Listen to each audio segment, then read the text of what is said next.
You'll find the latest styles of immaculate designer handbags, clothing, and accessories in brand new condition without the brand new price. Shop for Chanel, Gucci, Hermes, Prada, and more. Serendipity Consignment East is located in the heart of beautiful downtown Boca Raton at 111 East Palmetto Park Road, just 1 block east of Federal Highway. So come on out and accessorize yourself in designer style. All right. Welcome, Serendipity Style. Lisa here. And I have a very special guest this evening. I'd like to introduce Kirk Sowers. Is that how you pronounce your name? Yes, Sowers is good. Sowers. Yes. Thank you, Lisa. And you wrote and lived through an amazing event back in the 70s. Yes. And you just came out with your story. A few weeks ago. Yeah.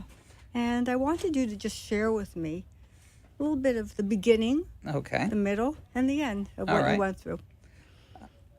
Should I go ahead and start? Yes, please do. Okay. Please do. Well, the book takes place back in the 1970s, and the CNN did a recent 70s special where they talked about the 70s being the golden age of terror in the world. Yeah. We think we went through terrorism now, but it was like 10 times worse back in the 70s. Mm-hmm. At the time when I was going over to London, there had been over 100 planes hijacked, and many trains bombed, airports attacked with terrorists with machine guns. Right. Before I went to Africa, the raid on Entebbe had happened. The PLO had just hijacked the Israeli plane and taken it down to Uganda with Idi Amin. Mm-hmm. And, of course, the movie's out right now. They're talking about it. The American ambassador was just killed by PLO terrorists before I got there. So it was a pretty dangerous time. And one of the things that was going on in Africa was, this was the age before cell phones and computers and GPS tracking. So much of the Sahara Desert before I got there had not been mapped out. There were no roads. I went there thinking there were probably restaurants or gas stations around. Right. Now you were, just to interrupt, you were a tennis pro? Yes, tennis pro? and the way this whole thing started was back in the 60s, I played tennis all over the United States and ended up the high school champ. Later on, I became number 2 in Florida, and then I worked for a large luxury hotel and resort down in Miami.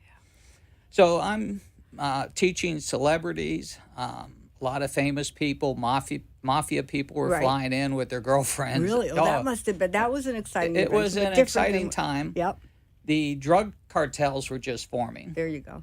So we had in Miami, we had a lot of action going on, and I was jet setting around the Caribbean and staying up all night with Burt Bacharach, or Frank Sinatra would fly into the hotel and perform, or these rock groups. Yeah.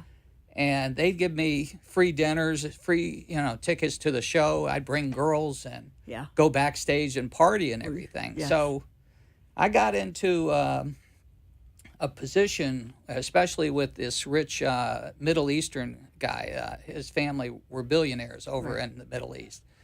And we were good friends. My family had sold them a lot of property. So a lot of the celebrities would say, do you know any way of getting cocaine? That was a popular thing at the time. Right, back in the set. Yep. And that, I didn't do it. Yeah. I really wasn't a hippie. I was more of a tennis pro, living that type of lifestyle. But I identified with the hippies. I went to high school with them and traveled with them and stuff. So anyway, I went out and managed to secure some cocaine. And the FBI caught me. They came knocking at my door, and they weren't after me. They were after some drug dealers from the Bahamas. But you were the lead in. I was the lead in. So I had the choice to either testify for them or be prosecuted. Of course, I testified. Yes. So, which is scary. That's a little scary. It was a little scary. Yeah. And, at the time, I had a fiance. We were about to get married, and like 6 weeks before the wedding, I went up to New Jersey and found out that she was going out with another guy behind my back. Yeah. That didn't feel so good. So I kind of got into the party scene kind of wild back in Miami when I came back. Yeah, Didn't yeah. care what happened.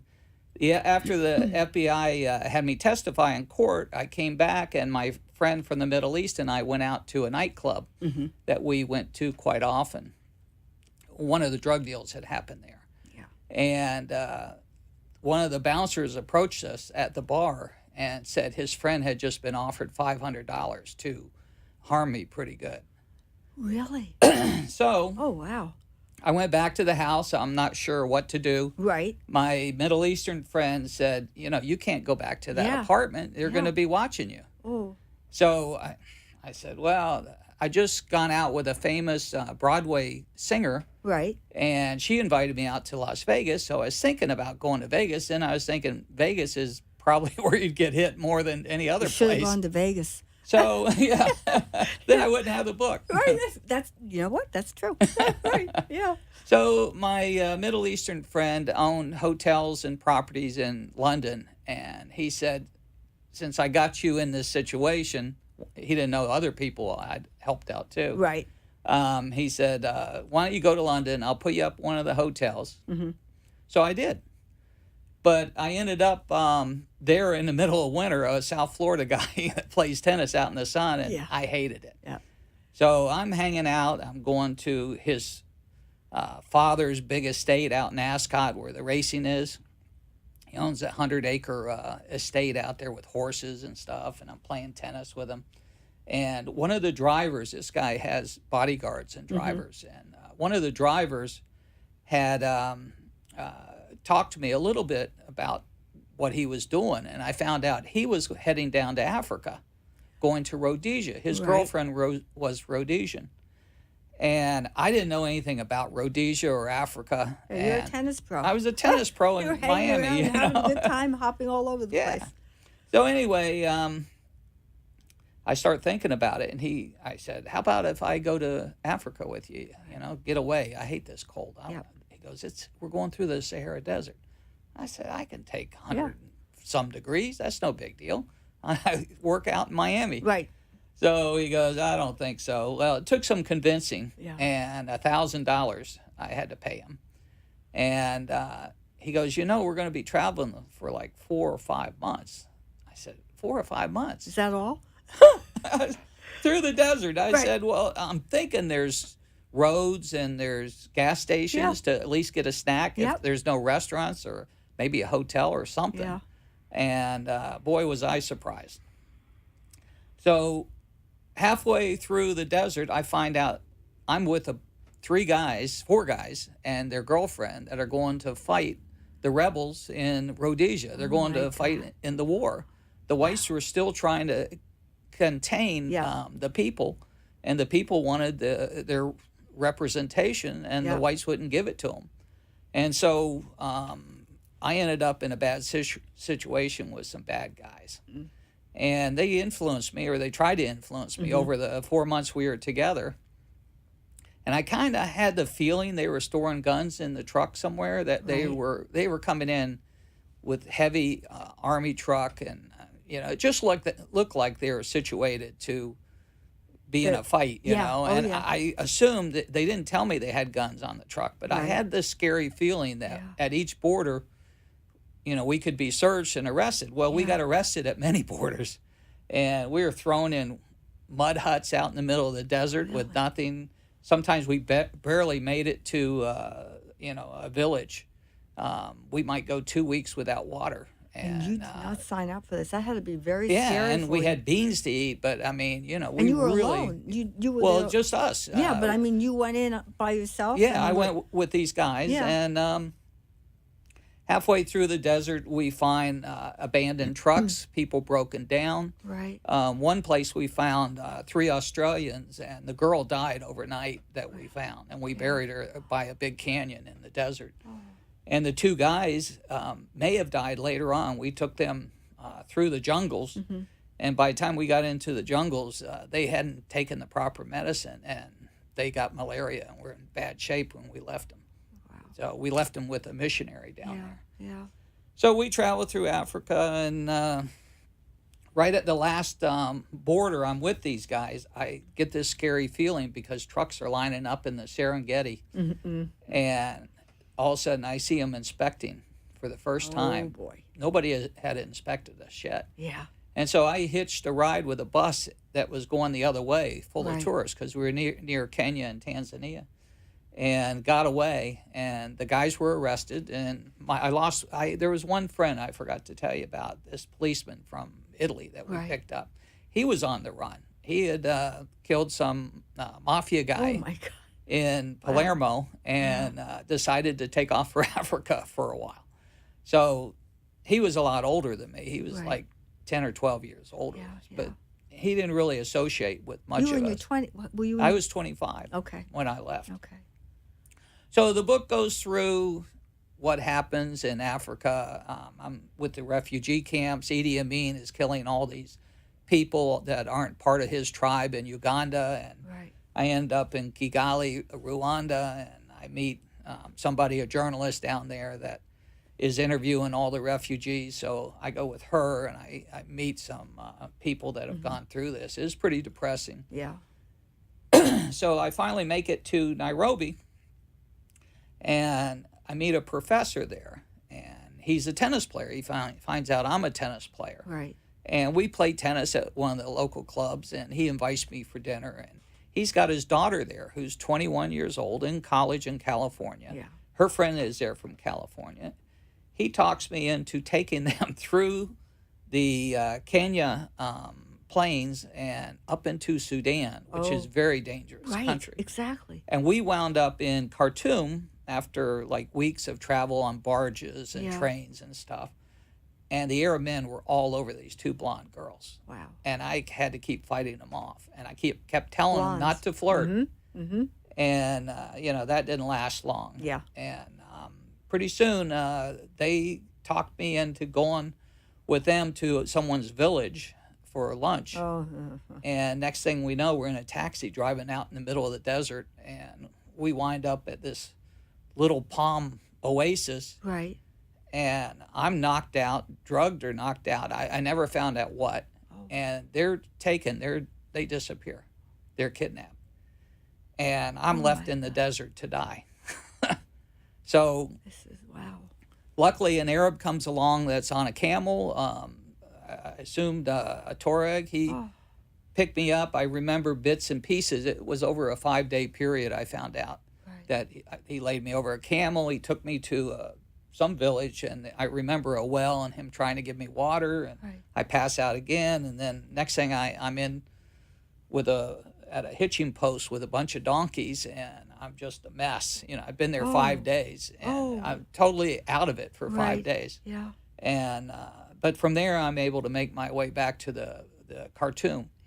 And so that was good, but then I got arrested when I went to the police station to report the girls missing.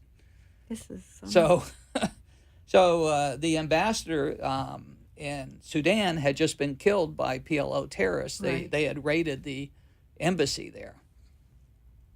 It was about a year before, but there are all kinds of terrorists being trained, I found out, in Sudan. So I decided to get the heck out of there. And I'd take a barge with hundreds of Arabs going up the Nile.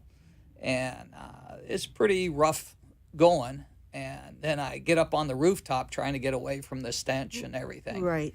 I mean, it was weeks with no bathrooms, no bathing, nothing. And I'm sleeping up on the roof, and I end up meeting two terrorists that had just been trained in Sudan, and they're on their way back to Palestine. So Oh my God. I couldn't get a break. I mean, everywhere I turned, I I'm was. listening to in my. I can't. Yeah. Wow. So the book continues. I go through Egypt. There's a lot of adventures. I end up wanting to explore tombs, and Right. Yeah. this was before Indiana Jones. I guess I felt like I was another Indiana Yeah. You Jones. were your own version of And Indiana Jones. I just loved going through all the tombs and the pyramids. I've been and, there. Yeah, it's riding beautiful. horses in the Yep. desert. And Yeah. So I spent weeks with one of the little boats called what's it called, Faluda, or I forget the name of the darn thing. But we sailed along the edge of the Nile, and then we would dock it and just go up into the caves and stuff. Now who's we? This guy Muhammad I hired him as a guide. Okay. And his little sailboat. Yeah. And so we sailed along the Nile and just explored things that Was it most peaceful? people. It sounded. It was peaceful. Yeah, there wasn't any in trouble comparison. there. Yep. Yep. So I make it to Cairo, and then I end up going to Greece and calling home, and my mom's real sick, Oh. and find out she's got cancer. Oh. So she wants me to come home, Of course. and I said, Mom, I'll come home, but I'm going through Iran and India and Nepal and Thailand, and I'm going that way. Yes. I'm not coming back this way. Yes. I'll come home, but I have to do it my way. Yep. So she was really worried. So she goes, course. would you meet me in Madrid? Right. So I say, well, that's the opposite direction, but ends up that's one of the best adventures in the book. Really? I end up going through Europe and coming back into southern Spain and then going down into Morocco with people. And it's some of the most exciting time in the book. It was unbelievable. And then from that, she never came. So I ended up going up to Paris, Right. catch something the hippies called the magic bus to India. The magic bus. And they would go from London, Amsterdam, or Paris, and they would travel all the way to Istanbul. Right. And then you meet thousands of hippies. It was must have just been a mecca fun. for the hippies. Yeah. And then from there, we had to travel through Turkey. And the mountains of Turkey, there was a lot of problems with the Kurds. The Kurds would ride on horseback and then attack all the buses all the time. And at this time, the Shah was just about to be overthrown. And they'd had over 600 riots through Iran.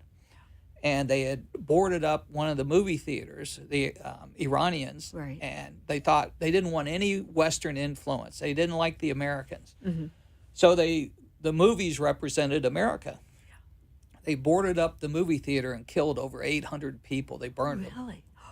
And so I got there, and no sooner than I had gotten off the bus, crowds surrounded us in a place called Jala Square. Right. And now it's called the Martyr Park. It's the park where all these people were killed that day when I arrived. When you arrived, they were The killed. day I arrived, the shooting broke out right after our bus got trapped in the riots. Really?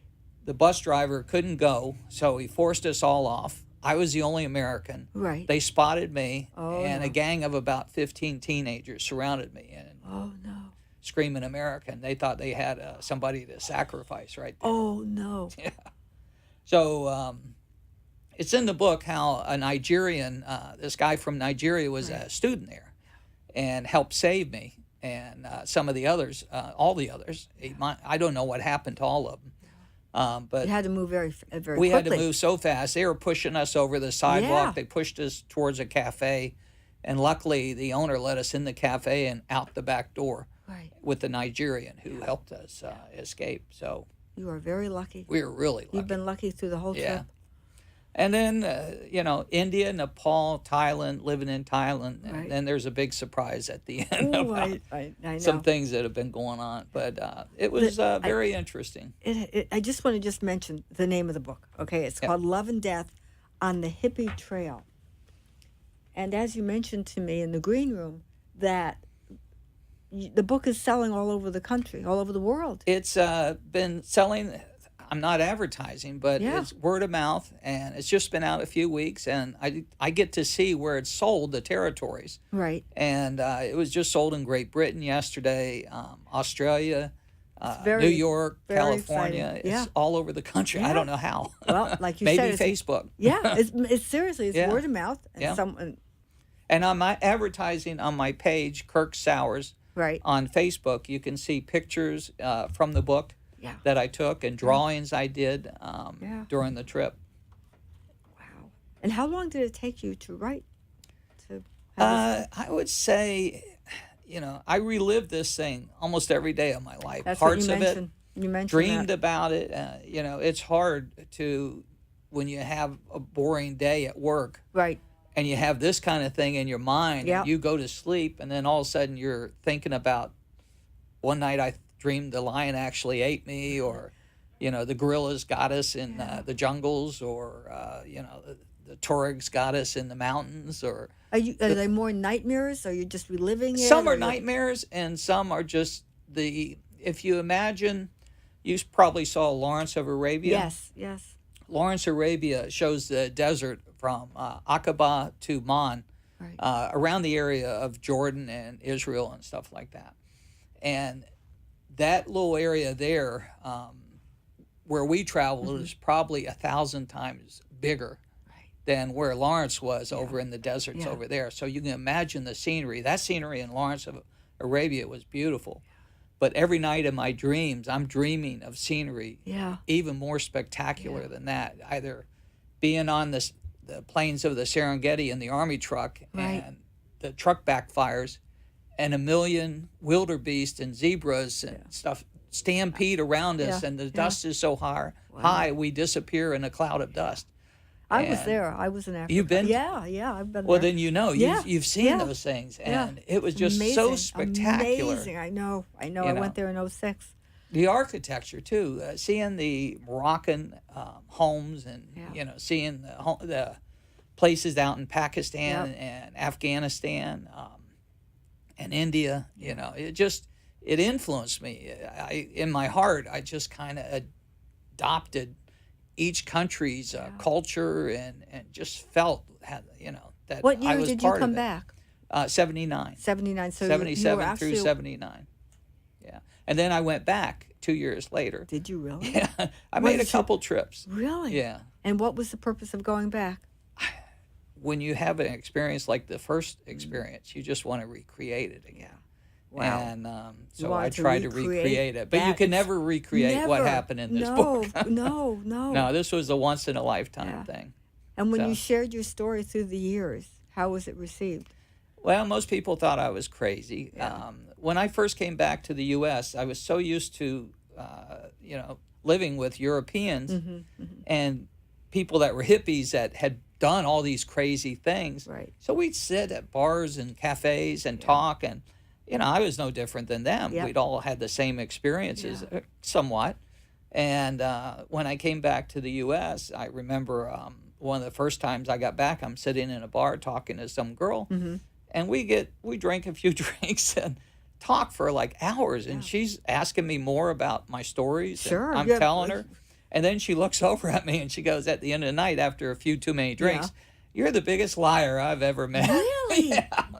And at that moment, I realized the Americans had not traveled and have no idea where I'd mentioned Tamarasset in southern Algeria, or, Pokhara in Nepal, and nobody had any idea where I was talking about. Of course In not. fact, when some people read the book, they said, "You should do a map through the book," because I didn't know where you were. You said you're here and there, and it goes, I don't know where Algeria is, or Tunisia, or Egypt. I had a point, and I have a feeling this is going to be a movie.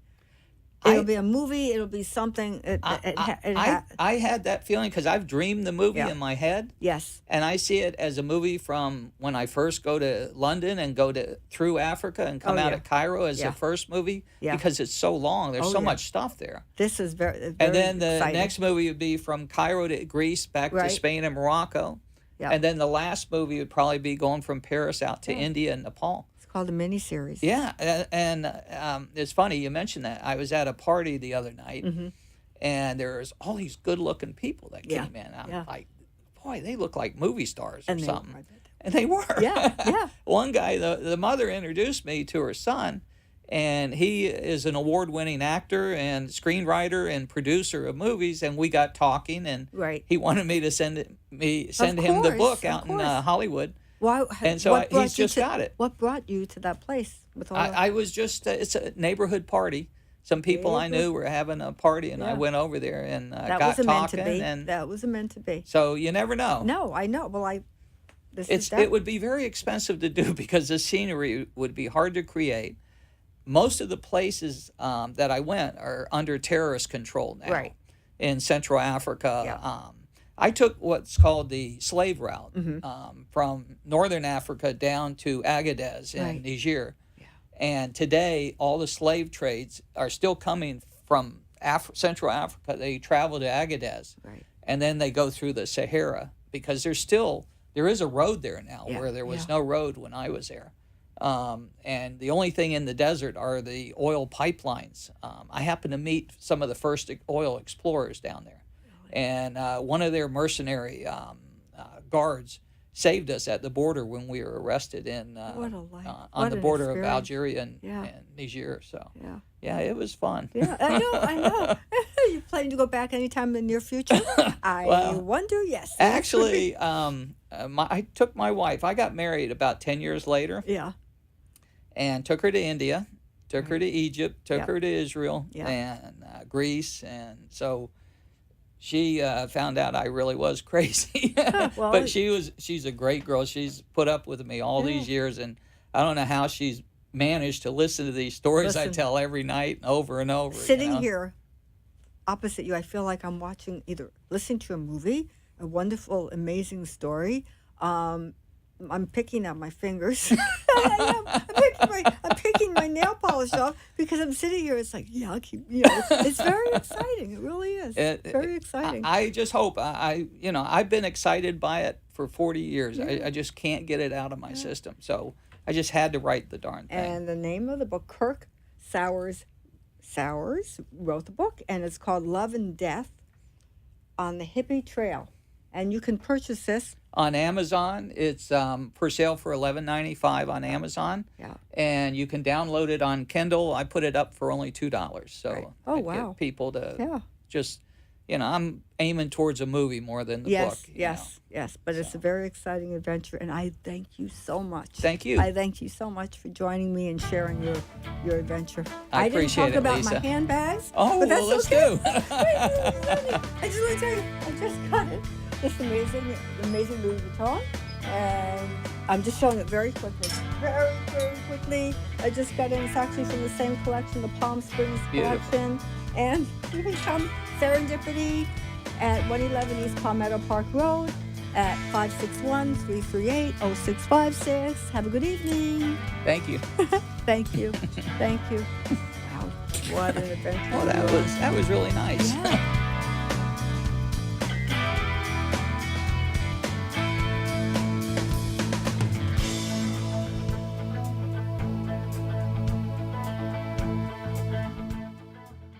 Thank you for watching Serendipity Style.